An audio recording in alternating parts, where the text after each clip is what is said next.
नमस्कार साथियों, मैं आज अति महत्वपूर्ण सेशन के साथ आपके सामने पुनः उपस्थित हुआ हूं ताकि आने वाला एग्जाम में आपको अधिक से अधिक मदद मिल सके। तो जो भी बीपीएससी टीचर एग्जामिनेशन कैंडिडेट हैं, सभी वीडियो देखने का प्रयास कीजिएगा। एक एक वीडियो जो है आपको एग्जाम की सफलता दिलाएगा दोस्तों।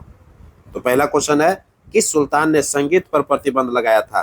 किस सुल्तान ने संगीत पर प्रतिबंध लगा दिया था? तो गयासुद्दीन तुगलक ने लगा दिया था दोस्तों। कौन लगा दिया था? गयासुद्दीन तुगलक ने संगीत पर प्रतिबंध लगा दिया था। ऑप्शन ए हो जाएगा। क्लियर। नेक्स्ट क्वेश्चन है, किस मुगल बादशाह का मकबरा भारत में नहीं है? देखिए बहुत इंपॉर्टेंट क्वेश्चन आ गया। कह रहा है कि किस मुगल बादशाह का मकबरा भारत में नहीं है। तो किसका नहीं है? तो दो व्यक्ति का नहीं है दोस्तों, बाबर का और जहांगीर का जो है मकबरा, ये भारत में नहीं है। बाबर और जहांगीर का। क्लियर। और बाबर और जहांगीर जो है एक ऐसे दोनों शासक हुए जो कि दोनों जो है अपना अपना आत्मकथा खुद से लिखा है। क्लियर, ये भी ध्यान में रखिएगा। तो बाबर जो है, बाबर का मकबरा कहाँ है? काबुल में है। और जहांगीर का मकबरा जो है शहादरा में है। ये दो बातें रखिएगा याद। तो किस मुगल बादशाह का मकबरा भारत में नहीं है? तो बाबर एवं जहांगीर का मकबरा जो है भारत में नहीं है। तो ऑप्शन क्या हो जाएगा? ये बाबर और जहांगीर हो जाएगा। इस दोनों का नहीं है तो प्रयुक्त में से एक से अधिक हो जाएगा। क्लियर। ये बाबर हो जाएगा और ये जहांगीर हो जाएगा। दोनों का मकबरा भारत में नहीं है। बाबर का कहाँ है? काबुल में है। और जहांगीर का कहाँ है? तो शहादरा में है। क्लियर, ये दोनों बातें याद रखिएगा। नेक्स्ट क्वेश्चन है, विजयनगर की वर्तमान नाम क्या है? विजयनगर का जो है वर्तमान नाम क्या है? तो हस्तिनावती है। विजयनगर का वर्तमान नाम जो है हस्तिनावती है। ऑप्शन बी हो जाएगा। विजयनगर का साम्राज्य का जो स्थापना किया था हरिहर एवं बुक्का नाम का दो भाइयों ने किया था। हरिहर एवं बुक्का नाम के दो भाइयों ने किया था। और ये तुंगभद्रा नदी के किनारे इसका राजधानी बसा हुआ था, जिसका नाम हम्पी है। विजयनगर की राजधानी कहाँ थी? हम्पी थी, जो कि तुंगभद्रा नदी के किनारे बसा हुआ है। क्लियर, ये सभी पॉइंट्स आप ध्यान में रखिएगा। नेक्स्ट क्वेश्चन है, अति कट्टरपंथी सूफी संप्रदाय कौन था? अति कट्टरपंथी जो है सूफी संप्रदाय कौन था? तो नक्शबंदी थे। कौन थे? नक्शबंदी जो थे ये अति कट्टरपंथी सूफी संप्रदाय हुए। क्लियर। नक्शबंदी शाखा की स्थापना 14वीं शताब्दी में हुआ था, जो कि ख्वाजा बहाउद्दीन नक्शबंद ने किया था। किसने किया था? ख्वाजा बहाउद्दीन नक्शबंद ने किया था। क्लियर, तो ऑप्शन बी हो जाएगा।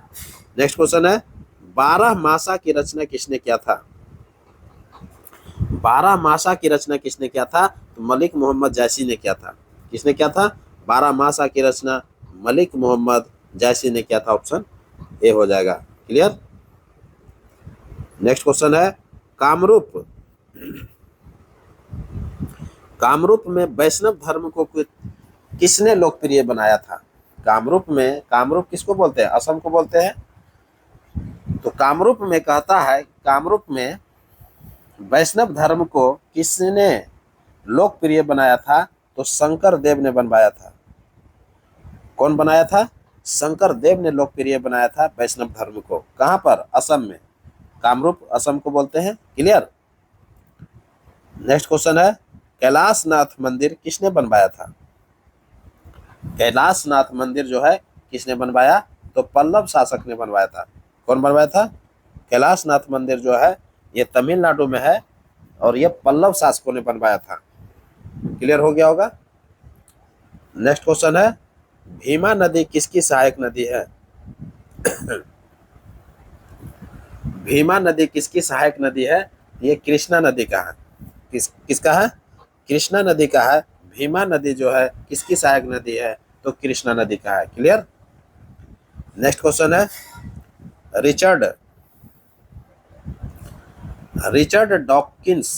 रिचर्ड डॉकिंस पुरस्कार जीतने वाले पहले भारतीय कौन बन गए हैं? देखिए बहुत इंपॉर्टेंट क्वेश्चन आ गया। कह रहा है कि रिचर्ड डॉकिंस पुरस्कार जीतने वाले पहले भारतीय कौन बन गए हैं?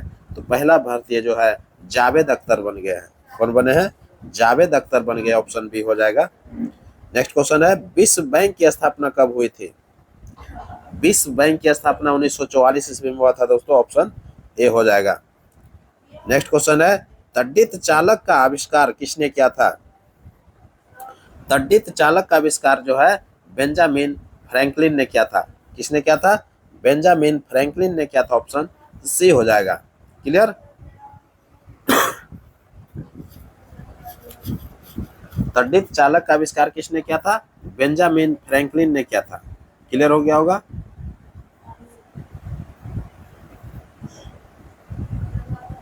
नेक्स्ट क्वेश्चन है, परमाणविक घड़ियों में एक टाइम कीपर के रूप में किसका प्रयोग किया जाता है? देखिए बहुत इंपॉर्टेंट क्वेश्चन आ गया। कह रहा कि एक परमाणविक घड़ी है तो उसमें एक टाइम कीपर भी लगा हुआ रहता है, तो टाइम कीपर के रूप में किसका प्रयोग किया जाता है? तो सीजियम का किया जाता है। किसका किया जाता है? सीजियम का किया जाता है, ऑप्शन बी हो जाएगा। नेक्स्ट क्वेश्चन है, मुलाभ मेघ का निर्माण कहाँ होता है?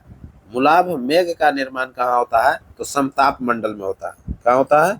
समताप मंडल में होता है, ऑप्शन ए हो जाएगा। क्लियर? नेक्स्ट क्वेश्चन है, नोट छापने का कारखाना कहाँ है? नोट छापने का कारखाना कहाँ है? तो होशंगाबाद में है। नोट छापने का कारखाना कहाँ है? होशंगाबाद में है, ऑप्शन होशंगाबाद सी में है, ऑप्शन सी हो जाएगा। क्लियर? नेक्स्ट क्वेश्चन है, बिहार में पहला इंटरनेशनल सुपर पावर ग्रिड किस जिले में बनाया जाएगा? बिहार में पहला इंटरनेशनल सुपर पावर ग्रिड जो है किस जिले में बनाया जाएगा? ये कटिहार जिला में बनाया जाएगा दोस्तों। कहाँ बनाया जाएगा? कटिहार जिला में बनाया जाएगा, ऑप्शन ए हो जाएगा। बिहार में पहला international super power grid Katihar जिला में बनाया जाएगा, ऑप्शन ए हो जाएगा। नेक्स्ट क्वेश्चन है, दान सागर एवं अद्भुत सागर नामक ग्रंथ जो है की रचना किसने किया था? दान सागर एवं अद्भुत सागर नामक ग्रंथ की रचना किसने किया था? तो बल्लाल सेन ने किया था दोस्तों। किसने किया था? बल्लाल सेन ने किया था, ऑप्शन सी हो जाएगा। क्लियर हो गया होगा? नेक्स्ट क्वेश्चन है, प्लेट धारा किस नियम का पालन करती है?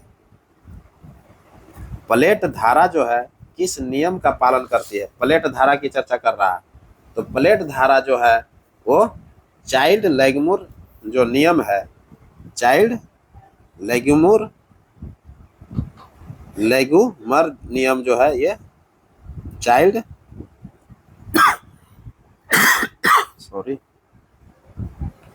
चाइल्ड लेगुमर नियम प्लेट धारा जो है इसी का पालन करती है। क्लियर? चाइल्ड लेगुमर नियम, ऑप्शन सी हो जाएगा। नेक्स्ट क्वेश्चन है, वस्तुओं को जलने से कौन सी गैस बचाती है? वस्तु जो कोई जलता है उसको कौन ऐसा गैस है जो कि बचा लेता है जलने से? तो नाइट्रोजन गैस होता है। कौन होता है? नाइट्रोजन गैस होता है, ऑप्शन बी हो जाएगा। जबकि ऑक्सीजन जो है जलाने में सहायक होता है, ये भी ध्यान में रखिएगा। कोई भी वस्तु को जलाने में जो सहायक होता है वो ऑक्सीजन होता है, और जबकि उसको बचाने में जो सहायक होता है वो नाइट्रोजन होता है, ये ध्यान रखिएगा। नेक्स्ट क्वेश्चन है, पेरिस ओलंपिक 2024 में भारत के कितने खिलाड़ी भाग ले रहे हैं? देखिए बहुत इंपॉर्टेंट क्वेश्चन आ गया। पेरिस जो ओलंपिक हुआ था ये हाल ही में संपन्न हुआ है। पेरिस ओलंपिक 2024 में भारत के कितने खिलाड़ी भाग ले रहे हैं, लिए हैं? तो भारत के जो है 117 खिलाड़ी भाग लिए हैं दोस्तों। कितने खिलाड़ी भाग लिए हैं? 117 खिलाड़ी भाग लिए हैं, जिसमें से 6 लोगों ने जो है 6 जो है पदक मेडल जीते हुए हैं। 117 खिलाड़ी में 6 पदक मात्र जीते हैं। ये आप सोच सकते हैं कि 140 करोड़ जनसंख्या कहाँ है और 6 पदक कहाँ है।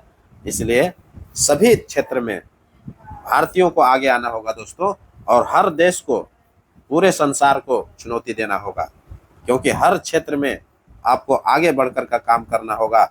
यही जो है देश की तरक्की का एक नई नींव होगा दोस्तों, क्योंकि जहां 142 करोड़ की जनसंख्या रखने वाला भारत 117 खिलाड़ियों ने पेरिस ओलंपिक 2024 में भाग लिया और मात्र जो है 6 मेडल जो है जीत कर लाया दोस्तों, उसमें भी एक भी गोल्ड मेडल नहीं जीता है।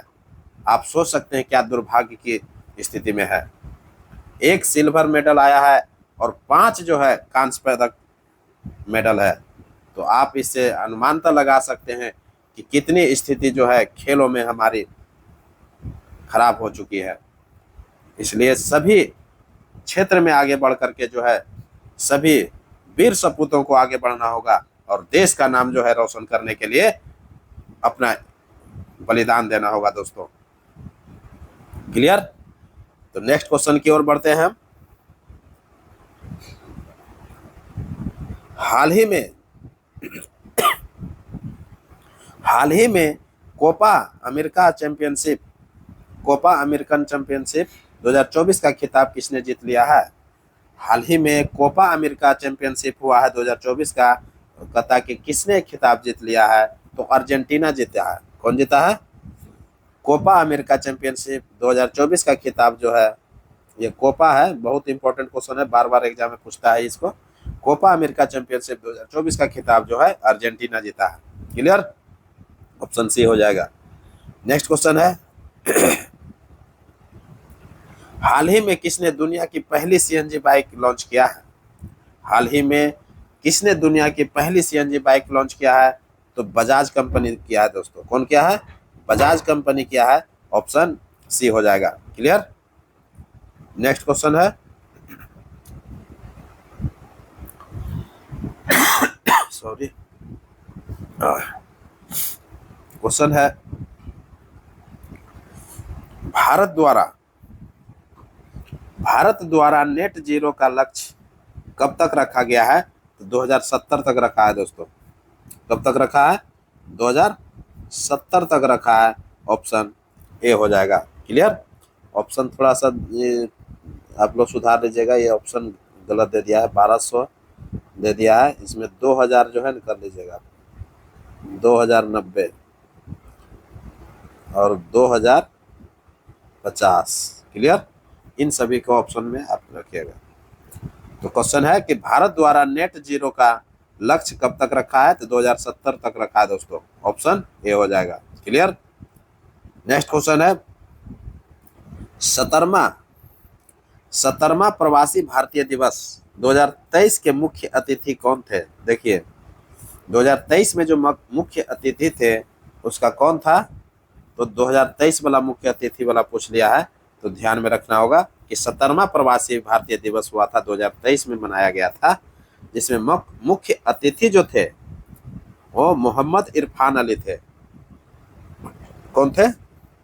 मोहम्मद इरफान अली थे, जो कि गुयाना के राष्ट्रपति थे। कहाँ के थे? गुयाना के राष्ट्रपति थे। 17वां प्रवासी भारतीय दिवस 2023 का जो आयोजन हुआ था इंदौर में हुआ था, जिसमें मुख्य अतिथि जो थे गुयाना के राष्ट्रपति मोहम्मद इरफान अली थे, जबकि अतिरिक्त विशेष अतिथि में सूरीनाम के राष्ट्रपति चंद्रिका प्रसाद संतोखी थे। क्लियर? जबकि विशेष अतिथि में सूरीनाम के राष्ट्रपति चंद्रिका प्रसाद संतोखी थे, ये भी ध्यान में रखिएगा। क्लियर? तो 17वां प्रवासी दिवस कहाँ हुआ था? इंदौर में हुआ था 2023 में, जिसमें मुख्य अतिथि कौन थे? मोहम्मद इरफान अली गुयाना के राष्ट्रपति थे, और विशेष अतिथि में जो थे सूरीनाम के राष्ट्रपति चंद्रिका प्रसाद संतोखी थे। तो क्लियर हो गया होगा। नेक्स्ट क्वेश्चन देखते हैं 16वां ब्रिक्स शिखर सम्मेलन 2024 कहाँ होगा? 16वां जो ब्रिक्स शिखर सम्मेलन 2024 होगा वो कहाँ होगा? तो रसिया में होगा दोस्तों। कहाँ होगा? 2024 में जो 16वां ब्रिक्स शिखर सम्मेलन हो रहा है वो रसिया में होगा। ऑप्शन ए हो जाएगा। क्लियर? जबकि 15वां जो हुआ था, 15वां जो ब्रिक्स शिखर सम्मेलन हुआ था पिछले साल 2023 में, वो दक्षिण अफ्रीका में हुआ था। क्लियर? 15वां जो ब्रिक्स शिखर सम्मेलन हुआ 15वां वो दक्षिण अफ्रीका में हुआ था। क्लियर, पिछले साल हुआ था। नेक्स्ट क्वेश्चन की ओर बढ़ जाते हैं।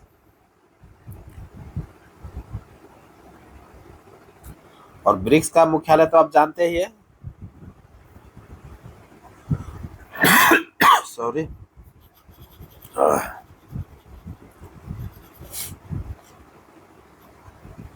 थोड़ा सा खांसी हो गया है दोस्तों। क्वेश्चन है, निम्न में से कौन सा सही सुमेलित है? निम्न में से कौन सा सही सुमेलित है? तो एक एक करके ऑप्शन देखते हैं। एक साइड बैठक है और आयोजन स्थल है।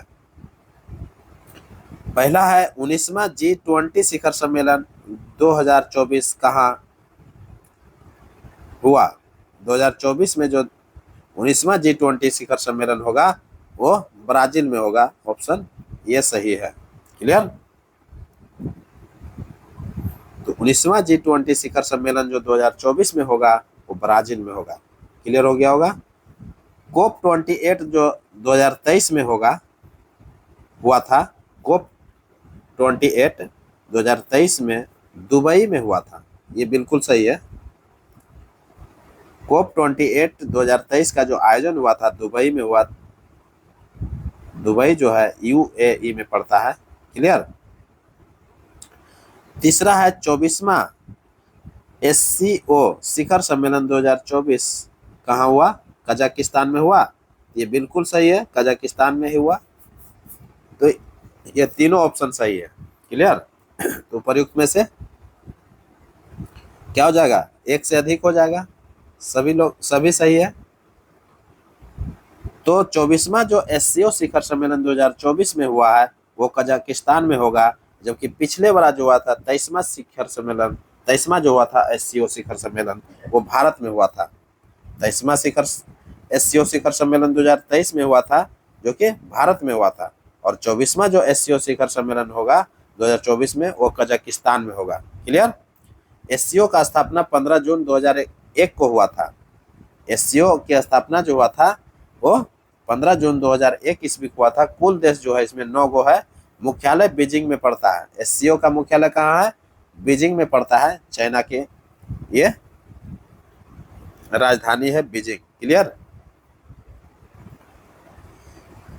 कोप 28 का जो आयोजन हुआ था 2023 में वो दुबई में हुआ था। क्लियर, और कोप का जो पहली बैठक हुआ था 1995 में हुआ था, जर्मनी के बर्लिन में हुआ था। कोप 28 जो आयोजन हुआ 2023 में वो दुबई में हुआ, जबकि कोप का पहली बैठक जो हुआ था 1995 में हुआ था, जर्मनी के बर्लिन में हुआ था। ध्यान में रखिएगा, कोप का जो पहली बैठक हुआ था 1995 में हुआ था, जर्मनी के बर्लिन में हुआ था। क्लियर, G20 का स्थापना जो हुआ था 26 सितंबर 1999 को हुआ था। कब हुआ था? G20 का जो स्थापना हुआ वो 26 सितंबर 1999 को हुआ था। कुल देश जो है इसमें 19 गो है और 2 गो जो है यूनियन है। कौन कौन? एक यूरोपियन यूनियन है और एक अफ्रीकन यूनियन है। ये ध्यान में रखिएगा, 19 देश और 2 यूनियन। क्लियर, तो 21 गो सदस्य है इसमें। क्लियर हो गया होगा। एक यूरोपियन यूनियन है, एक अफ्रीकन यूनियन है। क्लियर हो गया होगा। तो इन सभी पॉइंट्स को आप ध्यान में रखिएगा।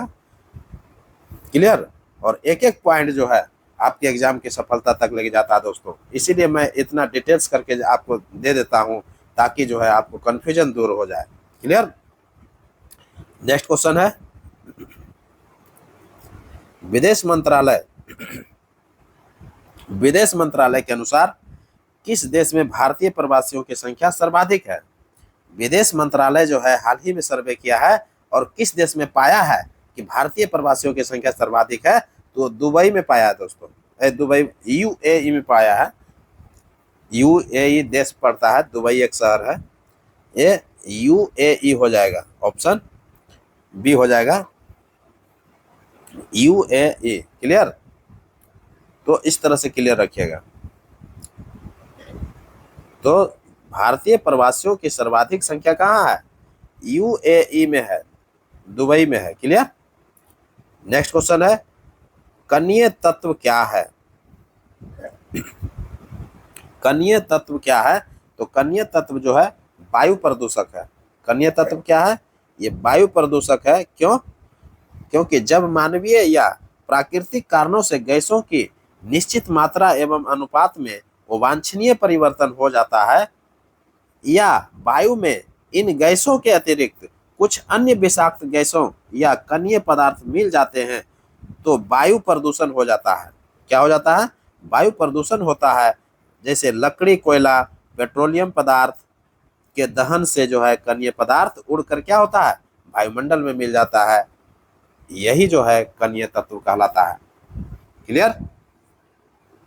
तो ऑप्शन बी हो जाएगा वायु प्रदूषक। नेक्स्ट क्वेश्चन है बिहार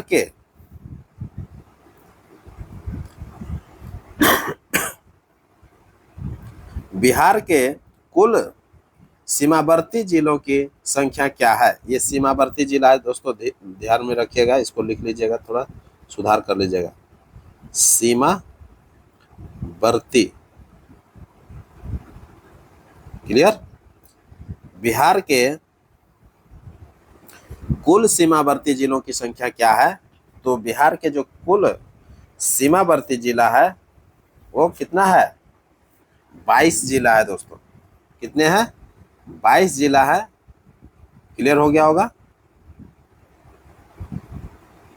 तो बिहार के कुल सीमावर्ती जिलों की संख्या जो है 22 जिले जो है सीमावर्ती टच करते हैं। क्लियर हो गया होगा? जोड़ भी लीजिएगा आप लोग। जैसे नेपाल से 7 को सटता है, नेपाल से कितने जिला सटते हैं? 7 जिला सटते हैं। पश्चिम बंगाल से कितने जिला सटते हैं? 3 जिला सटते हैं। तो 7 3 कितना हो गया? 10 हो गया। झारखंड से कितना जिला? 8 जिला टच करते हैं। क्लियर? और उत्तर प्रदेश से भी 8 जिला टच करते हैं। तो इन सभी में जो है कुछ कॉमन भी है, तो ये सभी छांट करके आप निकालिएगा तो 22 आ जाएगा। क्लियर हो गया होगा? तो ये जो है बिहार के कुल सीमावर्ती जिलों की संख्या जो है वो 22 जिले हैं। क्लियर? जिसमें से नेपाल से कितना? 7 जिला, पश्चिम बंगाल से कितना? 3 जिला, झारखंड से कितना? 8 जिला, और उत्तर प्रदेश से 8 जिला। क्लियर? कुछ कॉमन है जो कि उसको हटा दीजिएगा, आ जाएगा आंसर 22। क्लियर? तो ऑप्शन ए हो जाएगा। नेक्स्ट क्वेश्चन है बिहार के नेपाल के साथ कुल अंतर्राष्ट्रीय सीमा क्या है? बिहार की जो नेपाल के साथ कुल अंतर्राष्ट्रीय सीमा है वो कितना किलोमीटर का है? 729 किलोमीटर का है। कितना है? 729 किलोमीटर का है। ऑप्शन ए हो जाएगा। क्लियर? नेक्स्ट क्वेश्चन है द ग्रेट मार्च की नेतृत्व किसने किया? द ग्रेट मार्च का नेतृत्व किसने किया था? तो द ग्रेट मार्च का नेतृत्व गांधी जी ने किया था। किसने किया था? द ग्रेट मार्च का नेतृत्व गांधी जी ने किया था। ऑप्शन ए हो जाएगा। इसमें जो है 2000 भारतीय खद्दान कर्मियों ने न्यू कैसल से नेटाल प्रांत तक की ये पद यात्रा किया था। द ग्रेट मार्च में क्या किया था कि 2000 भारतीय खद्दान कर्मियों ने न्यू कैसल से नेटाल तक की पद यात्रा किया था। गांधी जी को आंदोलन की प्रेरणा रूस के विद्वान लियो टॉल्स्टॉय से मिली थी। इन्हीं से महात्मा गांधी सर्वाधिक प्रभावित भी थे। कभी कभी क्वेश्चन भी पूछ लेता है कि महात्मा गांधी जो थे सब सर्वाधिक प्रभावित किससे थे? तो लियो टॉल्स्टॉय थे। क्लियर? ये रूस के जो है आंदोलन ये रूस के विद्वान थे। लियो टॉल्स्टॉय कहाँ के विद्वान थे? रूस के विद्वान थे, जिनसे हम महात्मा गांधी प्रभावित थे, सर्वाधिक प्रभावित थे। क्लियर? जबकि गांधी जी को भूख हड़ताल की प्रेरणा जो है जर्मन विद्वान रस्किन से मिला था। जर्मनी के विद्वान थे रस्किन, उसी से जो है भूख हड़ताल का जो है प्रेरणा गांधी जी को मिला था। क्वेश्चन भी पूछता है कि भूख हड़ताल के जो गांधी जी की प्रेरणा मिला था किस विद्वान से मिला था? तो जर्मनी के रस्किन से मिला था। जर्मनी के विद्वान रस्किन से मिला था। क्लियर? महादेव देसाई गांधी जी के सलाहकार एवं सचिव थे दोस्तों।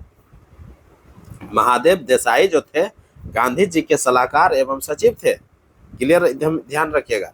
अमेरिकी पत्रकार जो मिलर थे, वेब मिलर, वो महात्मा गांधी का सहयोगी भी था दोस्तों। अमेरिकी पत्रकार जो थे वेब मिलर, महात्मा गांधी के सहयोगी भी थे। क्लियर, इन सभी पॉइंट्स को आप क्लियर रखिएगा, तब जाकर के जो है एग्जाम में आपको एलिमिनेट करने में मजा आता है और आपका सटीक आंसर आता है, और यही जो है सटीक आंसर आपको एग्जाम की सफलता दिलाता है दोस्तों। तो नेक्स्ट क्वेश्चन की ओर बढ़ जाते हैं।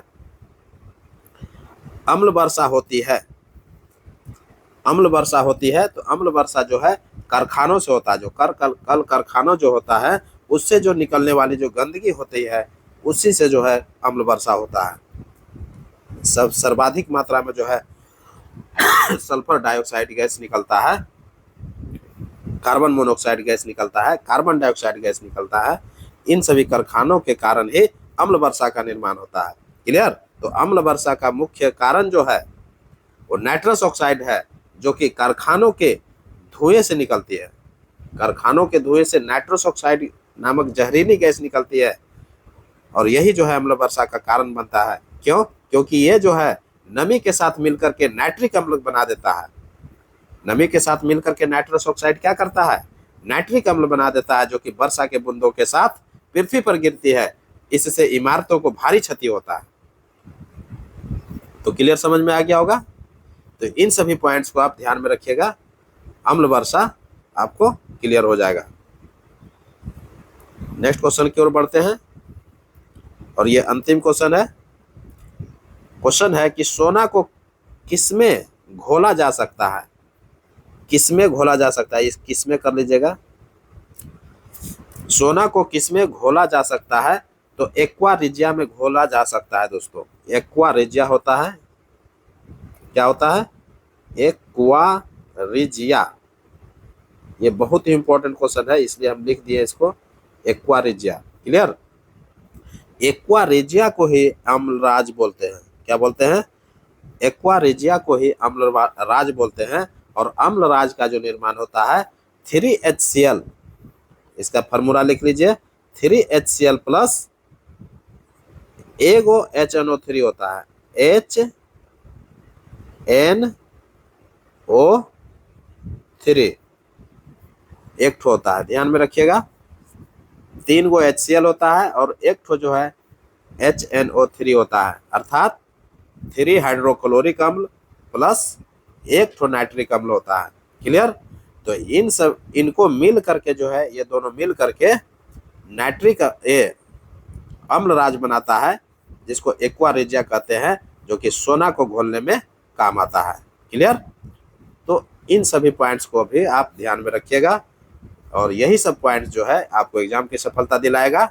इसी के साथ अब अगले वीडियो का इंतजार कीजिएगा। मैं पुनः एक नए वीडियो के साथ आपके सामने उपस्थित होऊंगा। तब तक के लिए पढ़िए और नेक्स्ट वीडियो का इंतजार कीजिए। नमस्कार, जय हिंद।